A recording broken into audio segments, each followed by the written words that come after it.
All right, welcome back to episode 61 of the Ricky Henderson podcast, the greatest of all podcasts, G.O.A.P. I'm your host, Alex Espinoza, with my co-host, Dr. Hot Dog Hal Gordon. Hot dog. And we got one of the last two remaining beat writers on the beat. We got Matt Kawahara of the San Francisco Chronicle. Matt, how you doing, man? Good. It's an honor. Good to talk to Dude, you guys. thanks, man. And also, I got to mention that we are now part of the Believe Podcast Network. Thanks to Believe for picking us up. So if you hear any advertisements, make sure to buy whatever products they're selling you and tell them Ricky Blog sent you.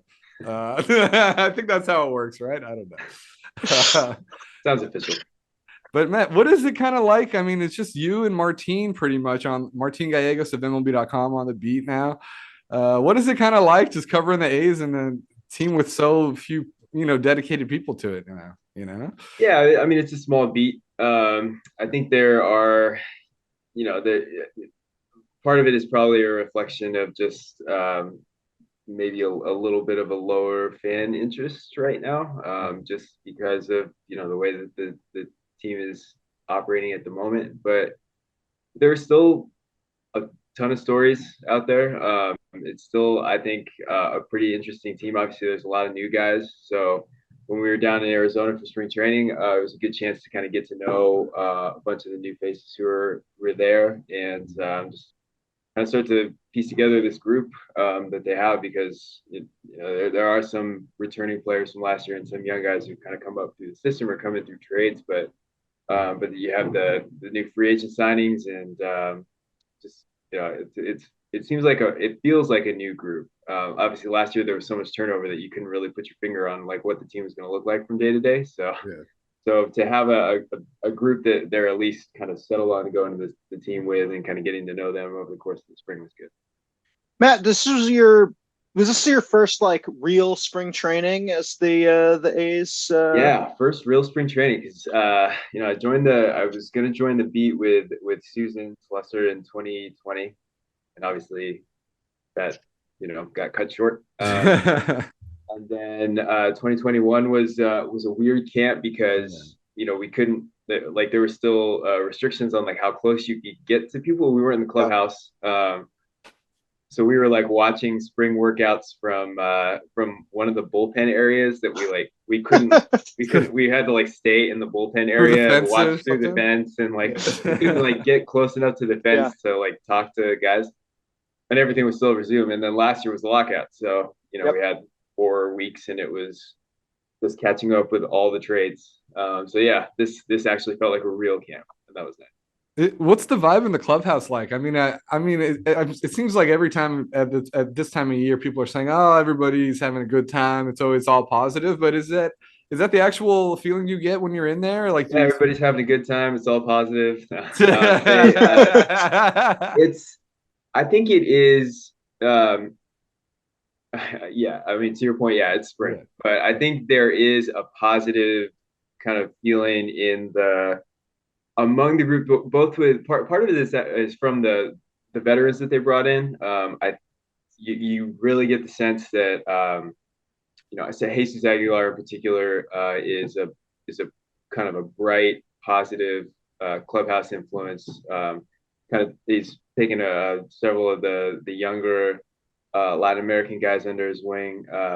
Pache was one of them, unfortunately. Like he's probably gonna have to find a mentor somewhere else. But Diaz is a little bit quieter, but seems to be a kind of a solid clubhouse presence. Jace Peterson also quieter, but kind of always in the middle of the clubhouse. And so I think between that and just having the optimism of the spring, I do feel like it is a more positive vibe, at least than it was toward the end of last season, but even last spring too, because when they were making the trades at the beginning, like in that first week, it was just like hit after hit after hit that the group there was taking, and just watching these guys pack up their stuff and saying their goodbyes in the clubhouse, like during or after spring training workouts. And I don't know that initial kind of, not that nobody saw it coming, but I don't know that those initial feelings ever really went away. throughout the course of this season. So at least there's a little bit more stability, and they did some adding before this season. So I think I don't know, the way that a couple of people have described it is that it's not so much like processing emotions right now as it is just talking about like ways that they're gonna try to win games. So it just feels more like a normal spring. Nice. Yeah. And like last year, like that was unique not only just because they sold off so many guys, but normally they wouldn't do that during spring training. Mm-hmm. No, that all that stuff would have been done before, or at least most of it would have been done before camp started. And so, you know, the awkwardness and the suddenness of it was like every day. Yeah, it was crazy. Yeah, it was. I mean, there was that first week where they traded Bassett, I think, before the first workout, and then Olsen 2 days later, and then Chapman 2 days later. And and it was while it was in the on the mornings of workouts. So these guys are showing up to the clubhouse and watching star players pack up their bags and having to say goodbye. So that's not happening this spring, or didn't happen. So then now that you've gotten, your normal sort of amount of access, gotten to know some guys at spring training, just between the three of us, nobody else is listening to this. Who's been your favorite person to interview on the team? Who's been your favorite person to talk to? Oh, that's a tough one. I mean, it's a good group. I will say that just from my experience covering the A's the past couple years or the past few years, and then also a little bit before that for the paper in Sacramento, the Sacramento Bee that I worked at for a while. It has pretty consistently been a solid group of people. They're mostly approachable, mostly engaged when you're talking to them, and but I'm trying to. Is Trevor May as hilarious as he seems? He's pretty funny. Yeah. But he's also he seems like a goofball. Like he seems like he's like kind of in his own little world or something. Like he sees the world differently than most of us, kind of thing. Yeah, I think that last way is he seems very thoughtful, and he thinks, or he looks into stuff. He thinks about stuff that maybe not a lot of it just kind of explores different hobbies and just different pursuits, interests that maybe you're not going to find a whole lot in clubhouses. So he was definitely a fun guy to talk to. Yeah, you wrote that article about how he's like the master baker of the clubhouse, right? Like he's the baked goods guy, right? He really enjoys baking. Yeah. He said he picked it up like last fall just as something to do, and made a loaf of bread and got hooked, and now he just bakes stuff all the time. And so like he was bringing it during spring training. He was just bringing in stuff like every other day, like bagels, scones. There was a day that he walked around the clubhouse just with a Tupperware container of cookies and was just like having everybody take a cookie. Did you eat them? Were they good? Are they all right? Tried one. It was pretty good. Nice. Pretty good. Yeah. Yeah. Bagels are tough because you got to boil them and stuff. That's high degree. That's a high degree. That's what I thought too. Difficulty home baking. Yeah. People seem like a chore, but apparently he's made cakes, which also don't sound easy. Yeah. He's gonna try layer cakes, icing. All I do is pancakes. I can do pancake mix, and that's about it. Yeah, if you can make it in a bowl and then just not have to worry about bake. Yeah, give me the break and bake cookies. Those are all good. Yeah. But no, he's into it. So yeah, that he was definitely fun. But overall, it seems like a pretty solid group. All right, we got some real serious news to talk about as well. Last night, after the spring finale in San Francisco, Mark Kotsay, I guess, I don't know, caught some people by surprise. I guess it depends on what camp you're in, but they announced that Cristian Pache will either be traded or DFA'd, or he's just basically, basically his tenure. He's not going to make the team. Likely over. What did you think about that? Did you think like he did enough with the bat this spring to earn the fourth, like a look at least, maybe at least for a few weeks? What do you think about that move? Yeah, it was a tough call. I think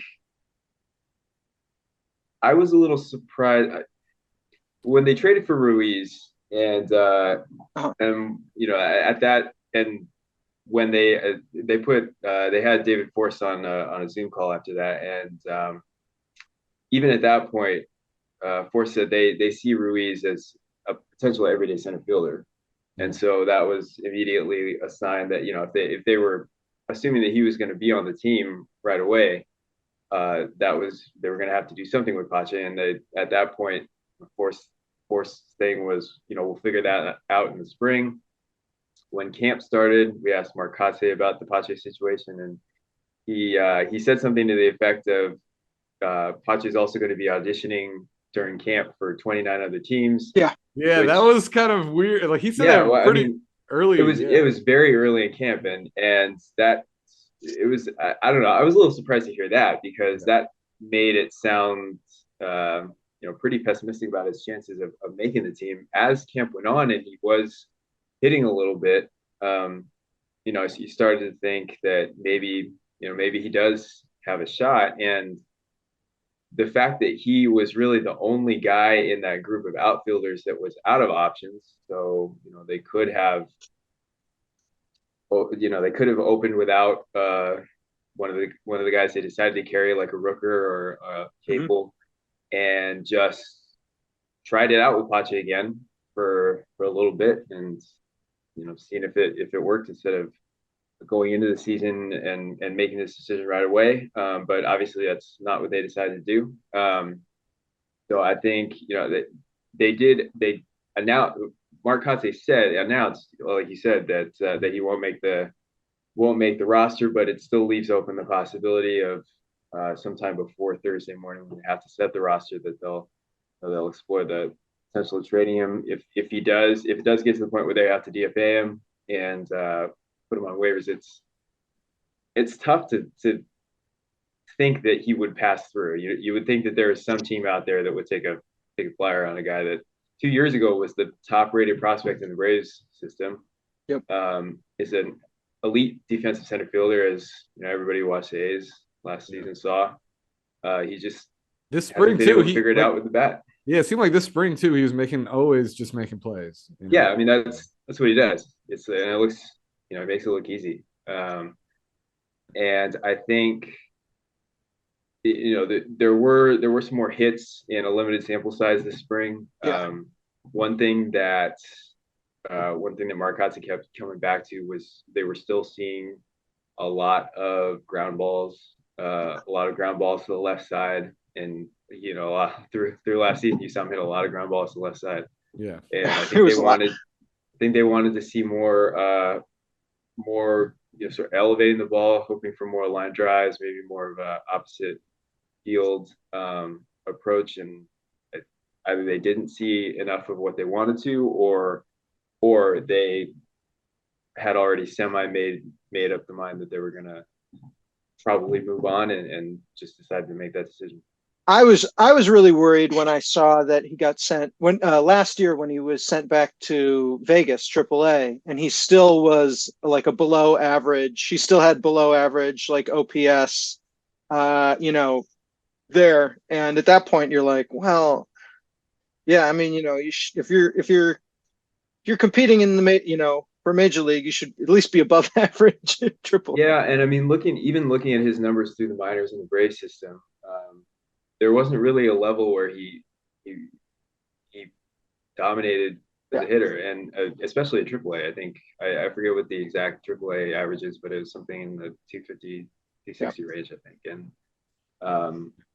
And the question has always been if he would be able to hit enough to sustain the glove. And last year he didn't. The fact that the A's, I mean, you could see it from their point of view where they were a little hamstrung by the lack of options and the timeline where they, I don't know. You can look at it as, yes, it seems like a quick pulling the plug on this, because he was if not this, probably wasn't the centerpiece of that Olsen deal, but he was at that point, I would say, probably the most recognizable name, just because he had been up with the Braves a little bit. He played in the playoffs with them. People knew about the defense. and it seems like 1 year later, cutting ties with him is sort of a significant quick about face. But Yeah, I think he would have. I think I'm surprised they didn't just give him a few weeks. Like if he's still struggling in May, like okay, you can cut him then, and then bring up Rooker or Capel, because it's like both of those guys have options, like you said. It's like they could have stashed one of those guys in AAA and just give him a shot. But yeah, I think his slugging was only like 419 or something like that in the spring, and it's just. I mean, I guess they could just see a bunch of singles coming up, and they just didn't want any more of that. Um, unless I don't know this one or the other, unless they've already kind of had talks or they have a potential trade lined up or something where they feel like making this move now is more beneficial than dragging it into the season. Maybe that's a reason, but obviously nothing has happened on that front yet. So we'll have to wait until Thursday to see. All right, well let's talk about guys who could actually see on Thursday at the Coliseum, right? So instead of Pache, we got Brent Rooker and Connor Capel. What Capel, yeah. Capel. Yeah. What kind of capabilities are we looking at with these guys? Yeah, so Capel, you saw a little bit toward the end of last season. I think he was a waiver claim in September. And he had a great 2 weeks with the A's in a very, very small sample size. But he looked really good for 2 weeks. He's a left-handed hitter who mostly plays the corners, but he could back up a little bit in center. I think, he's more of probably a get on base guy who can run a little bit. Stole a few bases in spring, and obviously that's something that I think people think could be a little bit more of the game this season. So Rooker he's got some good power numbers in the minors. He's definitely a strict corner guy, but he's about power and on base, draw some walks, also strike out a good amount. But hit something like 25 homers or 28 homers in 81 games in AAA last season or something like that. So, so he's got some power potential. I think they decided to go right left there with the backup outfield spots. Rooker is an option to maybe platoon in left field with Seth Brown if they decide that they don't want to start Seth against left-handers all the time. Is their defense just like kind of average for both of those guys, you think, or like? I would say Capel's probably the stronger defender. Rooker is. I don't know that he's going to wow anybody with range. I think he's definitely he's a corner guy for sure. I think the offense is first with him. Yeah. What did you and also Kevin? So they also made it over like Kevin Smith, who he had a really good spring. He seems like a really like a plus defender at third and short.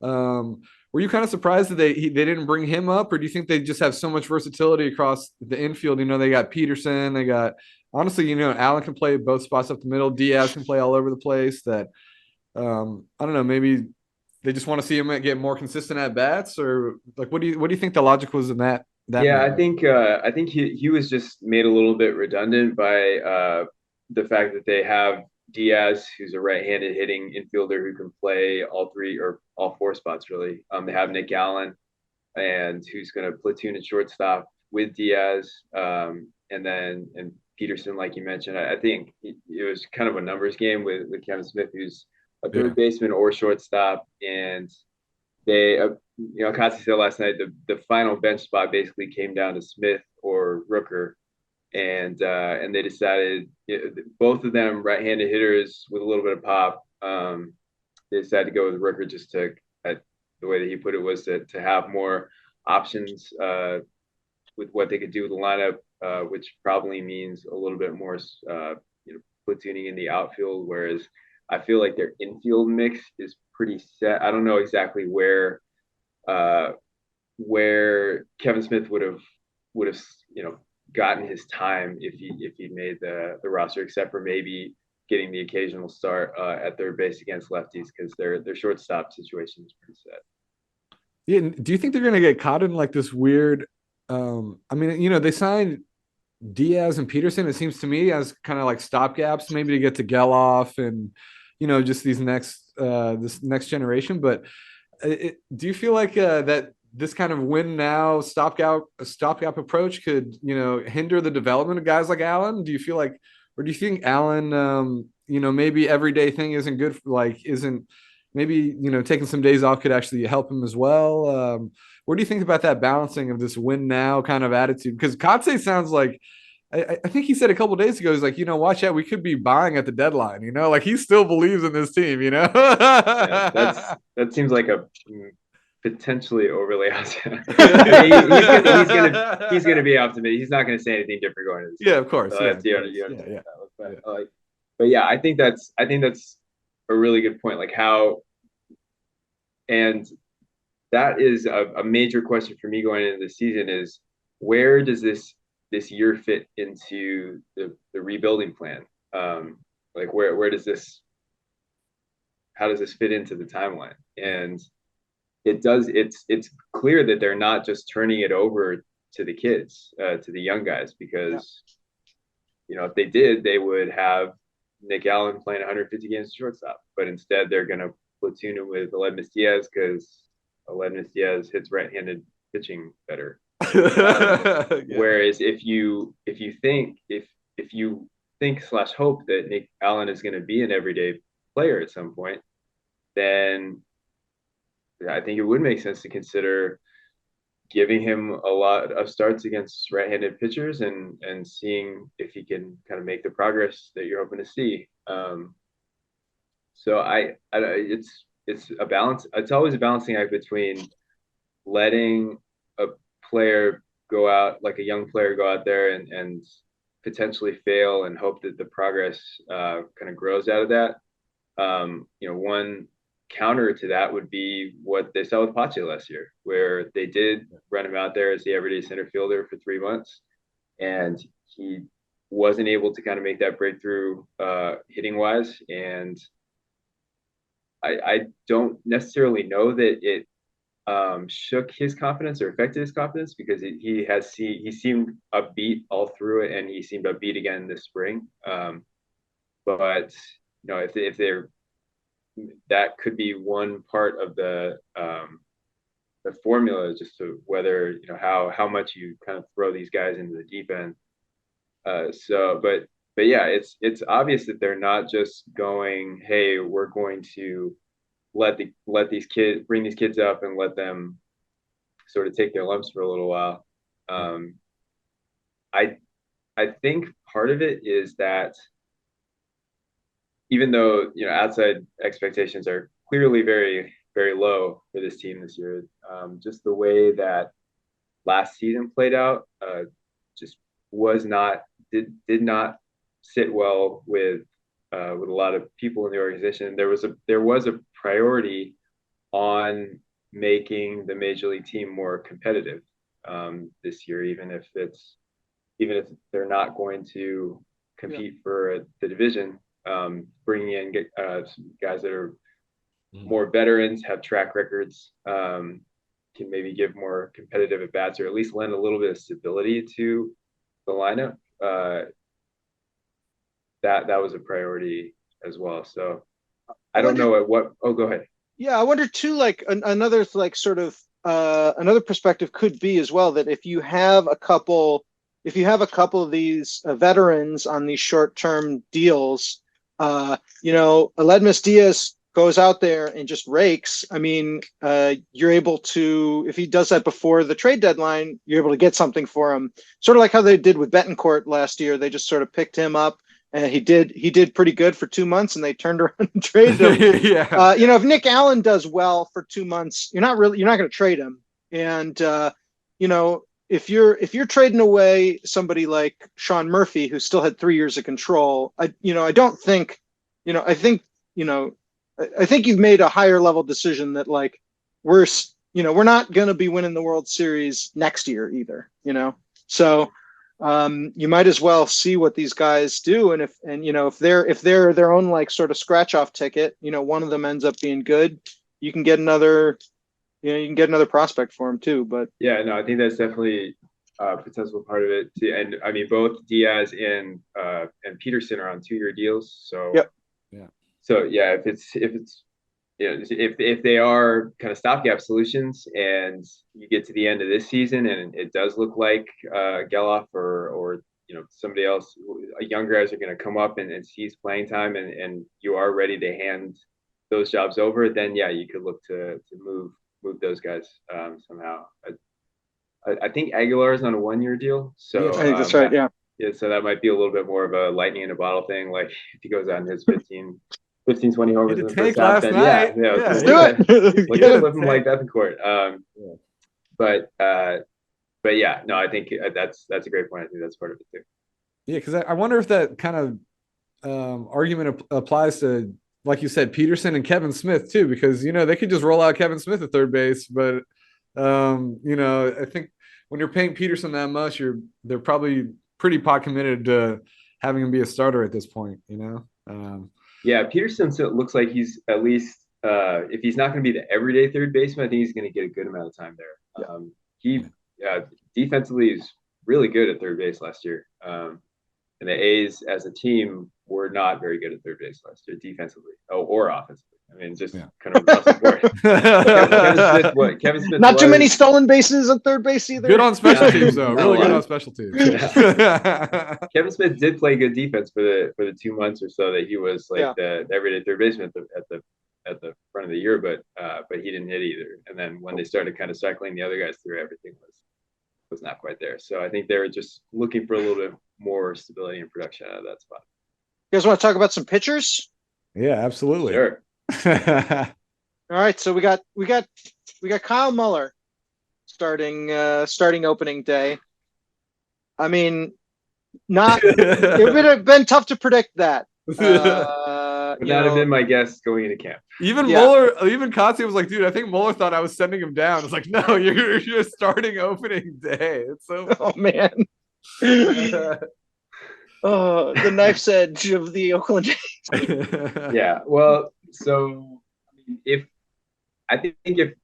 Paul Blackburn was healthy, if he was going to open the season with them, then there's a pretty good chance that he would have been in the mix of that opening day start. This is an all-star and a guy who's been in the organization for a while, but between that and between James Capel coming back from his shoulder surgery and being on a little bit of a delayed timeline, and this strategy that they are going to go into the season where Shintaro Fujinami only pitches on Saturdays. Their options were a little limited, so it's like Kyle Muller was on schedule to be an option for this, and it's going to be his start, and it's going to be like his 12th major league start. Yeah, I thought James Caprillion earned it. I thought it was Blackburn, but then once he was started, I thought it should have belonged to Cap, just given his tenure with the A's and stuff. But I mean, there's not a lot of guys that have tenure with it. Yeah, I think he's got. The only two they have two guys on the staff that have made at least 20 starts in a major league season. That's Blackburn, Caprillion. So if you were going to go by, tenure or prestige, then that would have been the other guy. But when I'm thinking about who earns it, I sometimes feel like a gambler, like leaving a casino at 3 a.m., like rifling through my pockets, being like, I know there's a Cole Irvin in here somewhere. Like, what yeah. Hal, are you a fan of the Fuji Saturdays? Yeah, wait. So tell me about this. I saw this. Someone explain this to me. We got Fuji Saturdays. I mean, right. I like it from a marketing perspective. True. You can do. Would have been great for hot dogs. Would have been great for. Oh yeah, if they just been it's Fuji Wednesday day games, I would have been like, what the hell are we doing here? But it's good that it's on Saturday. I mean, that's smart. But like, why once a week, every single day? Yeah, so it's similar to the schedule that starters pitch on in Japan, because most teams use 6-man rotation, and mostly have off days on once a week. So basically every starter pitches once a week, and I think they've decided to at least at first to kind of ease his transition over. That's what they're going to do with him. So he's going to pitch on Saturdays. They're at least going to start the season with what amounts to a 5-man rotation. It's going to be he pitches Saturdays, there's 4 other starters who are going to pitch on regular rest, and just every Saturday, Fujinami is going to slot in there. So there's going to be days, obviously, where they need to plug in like a 6 starter or a spot starter, I should say, or have a bullpen day or something where they're making sure that nobody's pitching on short rest. But the way that they're doing this, it does line up where, there will be times when guys have an extra day or even 2 extra days of rest. The drawback, I think, for some starters, or at least the thing they're going to have to adjust to, is starters here are used to pitching every 5 days, or at least the in-between days, right? Like their routines are going to they get have all their messed up. routines, right? Yeah. So that's the thing they're going to have to adjust to, is how do they stay ready? How do they go from 4 days between a start to 5 or maybe even 6, and make sure that they're ready to go? So a question like about the media, is when Ohtani comes to comes and pitches, it's always a zoo. There's a tremendous amount of Japanese media there. Whenever he's playing, they'll just be like random like Japanese guys setting up cameras in foul territory. Like, I don't even know what's like. I'm just like, what is happening? I know that Fuji, originally had a lot of promise when he was coming up, and hasn't. Hopefully he's going to make a big comeback. But have you seen? How much attention from the Japanese media has Fuji gotten in camp and in general? Yeah, there's been a fair amount. It's definitely not Ohtani level. Well, yeah, obviously. But I mean, when there was the first or the early spring training game where they pitched, they both started. Yes. And there was, 3 dozen, maybe 30, 40 media members from Japanese outlets there. And so I would say, like, at the beginning of camp, maybe in the first couple of days that Fujinami was kind of out there throwing, there were 10 sort of dedicated or people who were showing up regularly. That dwindled a little bit over the course of camp, but part of that was some of the media members were covering the WBC, so either went back to Japan or went to Miami. So I don't know exactly what the number is going to be at the Coliseum, or at, like, we were going to follow him to start the season, but that first series is going to be obviously a big deal, because that first Saturday is going to be wild, man. Yeah, that day is going to be good. I mean, with Ohtani pitching Thursday, that's going to be all the media will probably just stay in town. Yeah. Oh yeah, for sure. And I hope we don't have an atmospheric river that just wipes it all out. That would be a real yeah, I know. If it rains on the first Saturday of this once a week thing, then I don't know what they're gonna do. But, you gotta wait till next week, Fuji. That's it. Oh man. But no, like, to your point, they do have a history that goes back to like high school. When I've been told that Fujinami was viewed as like the better pitcher when they were both in high school, but they came out of they were in high school. They were the same year in high school. They were drafted in the same year.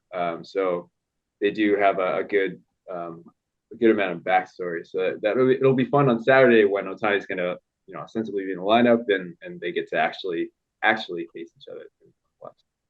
Do you think the A's are going to have a problem with walks this season? I mean, Fuji, we've seen him; he can be pretty wild. I mean, Muller. If you're looking at spring numbers, yes. Yeah. I mean, Muller, Waldichuk, Caprillion, like literally all their top 4 starters are all guys who are capable of throwing 5 walks to start. The walk numbers in spring were definitely concerning, and not just the starters, but I mean the bullpen too. And I think Fujinami had the weirdest Cactus League numbers. It was something like he threw like 18 and change innings. He gave up 7 hits, and then he walked 17 guys, and he struck out 20. Yeah, so, dude, I'm so excited for the Fuji experience. It's gonna be so fun to watch him. Like, well, his last spring outing, he threw 6 innings, didn't give up a hit, and he left. He gave up 2 runs because there was the 1 inning. And they were charged to him because it was his fault. Yeah, it was the one. Yeah, he walked 4 guys in an inning and threw 2 and had 2 wild pitches. And so, But that was the thing that you noticed, like watching his starts, was it's not like he'll go into an outing and just not have command that day. Like, it's not like he just doesn't have it. there will be one inning or 1 or 2 innings where it just vanishes somehow. Like he'll start out the game looking real sharp, get to the 3rd inning, and all of a sudden he walks 3 guys in a row. Yeah, it seems like it just snowballs. It's like once it starts, you're like, oh, like yeah, but then it's only like that 1 inning, or like it goes over that, and then he'll finish up with 2 more scoreless where he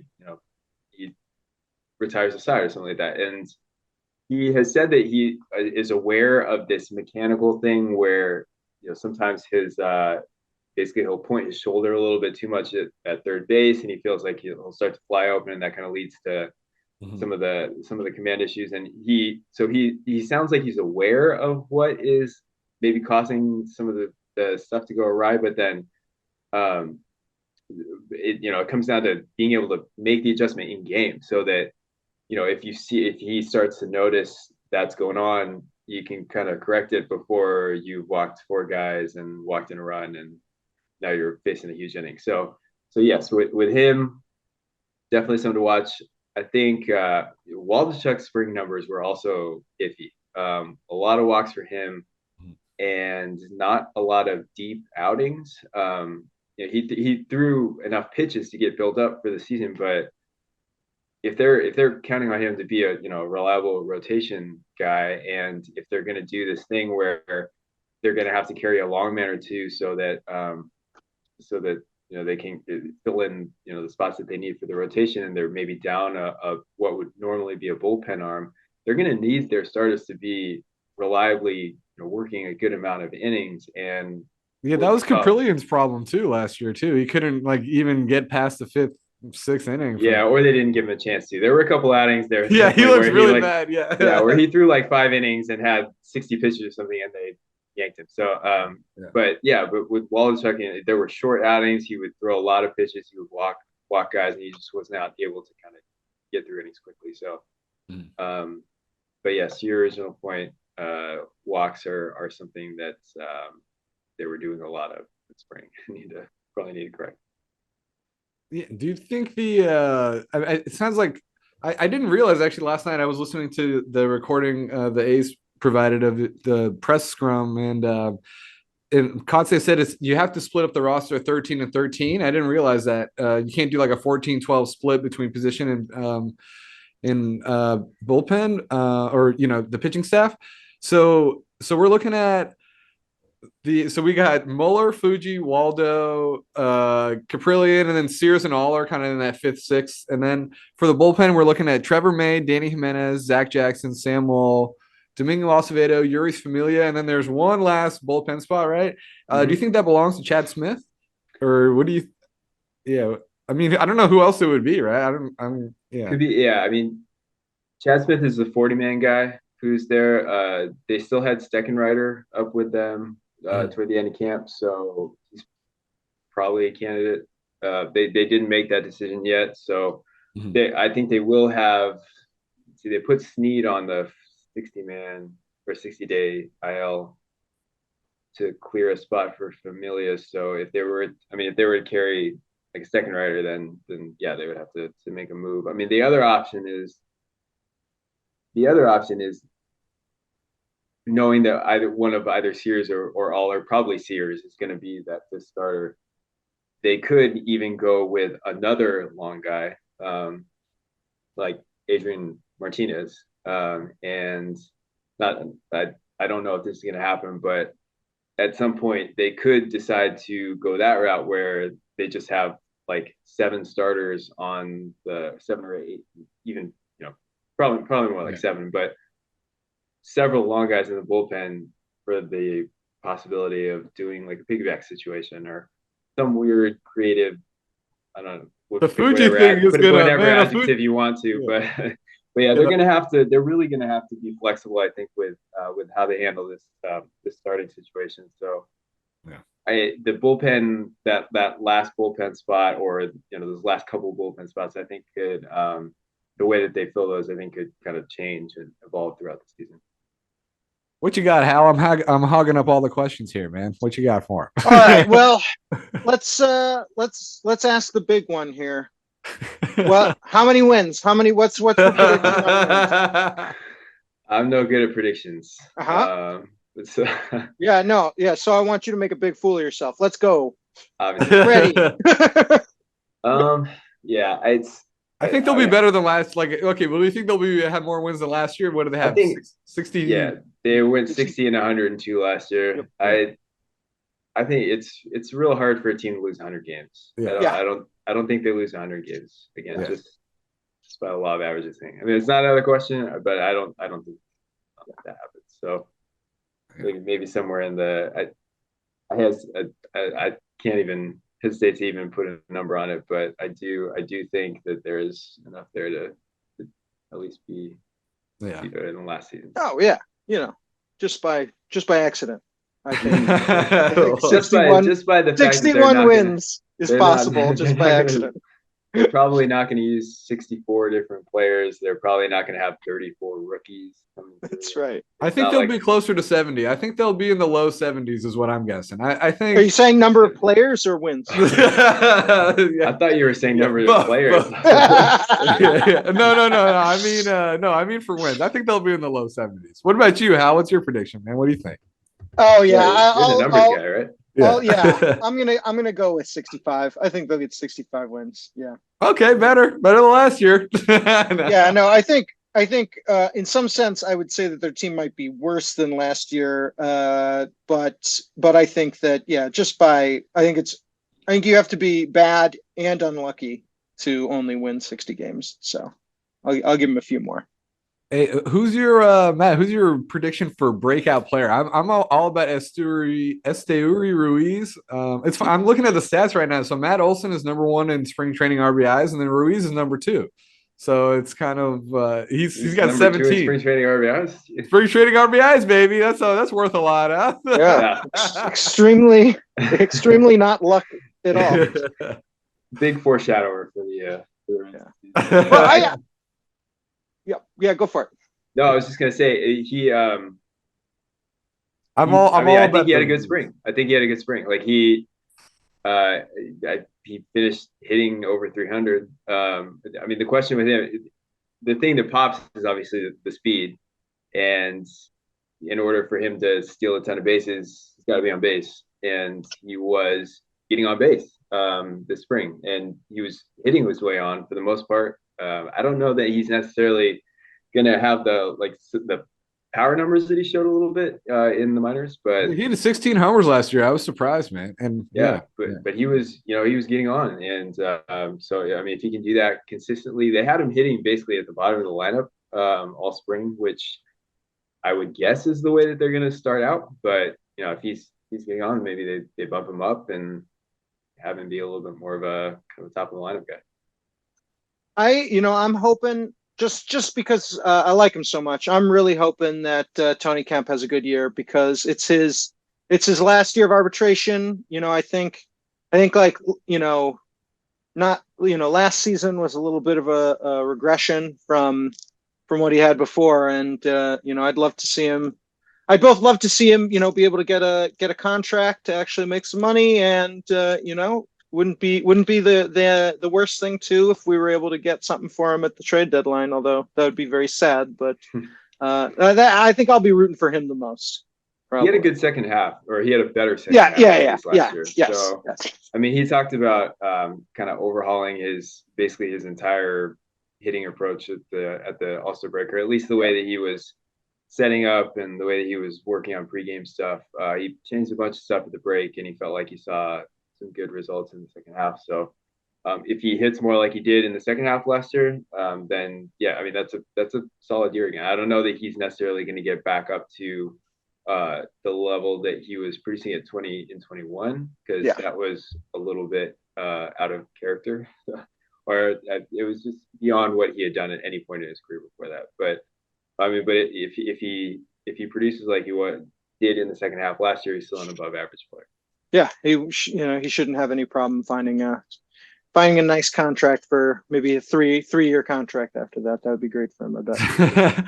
I'm also intrigued by Ryan Noda too, because I mean, he started out really strong, but then he struggled, pretty much throughout the rest of spring training after that opening weekend. But his defense looks pretty good. He looks like an athlete out there. What do you think about? I mean, I think he deserved to make the team and just get a shot, but what are you kind of expecting out of him, or do you think he's kind of question mark to be figured out? You know, The strikeouts were high. Yeah. Obviously, I think. I mean, the walk totals were high too, and neither one of those is necessarily out of character for what he has done in the minors. Mhm. The strikeout numbers in spring it was a much higher rate than he has had in the minors. I think they're hedging that's going to come down as they go into the season, and they didn't want to make a decision to break without him just based on sort of a limited sample size in spring training.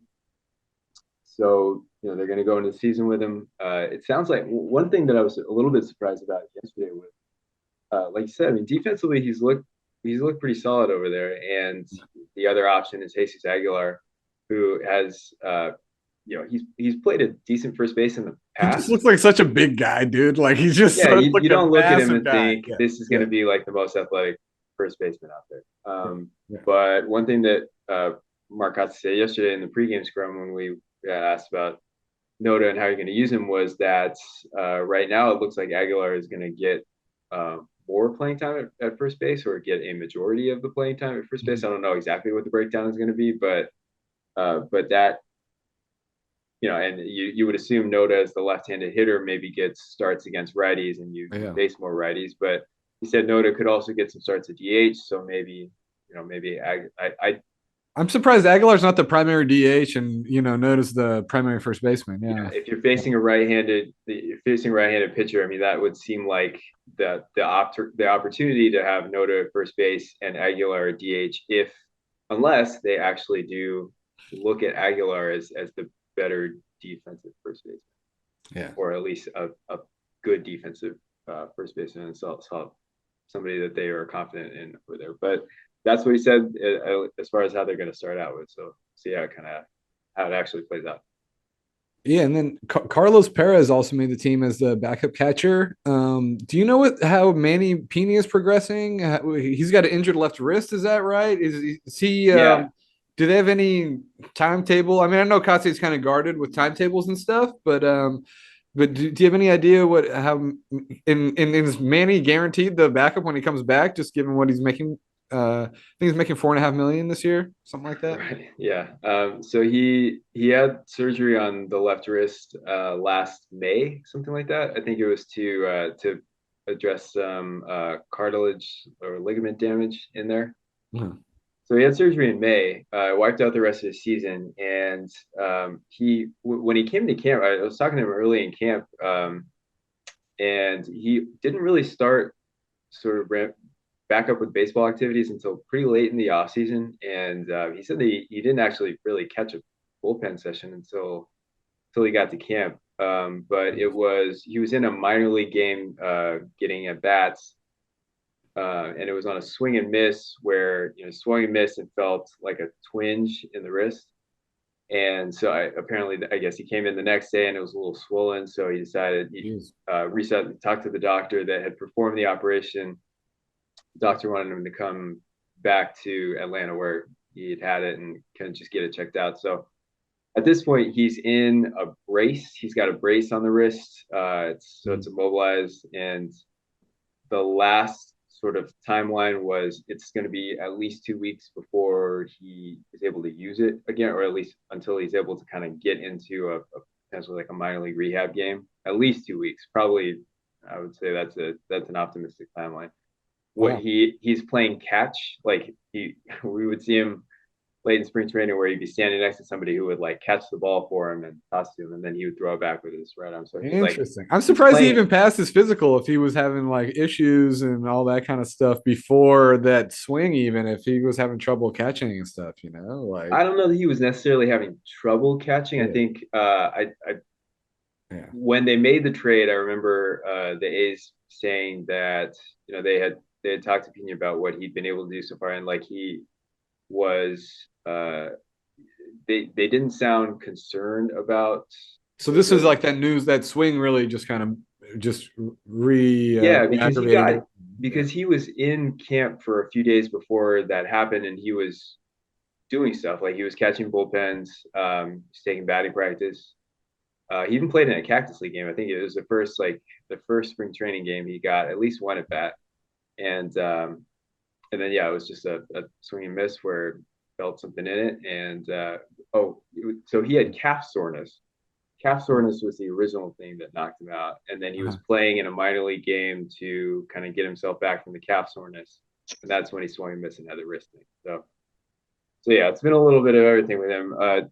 I would assume, like you said, because he's a veteran, because he's got, he is making some money this year, that they would like him, and because he has a track record of being a major league catcher, that they would like him to come back and be that veteran backup to Langoliers.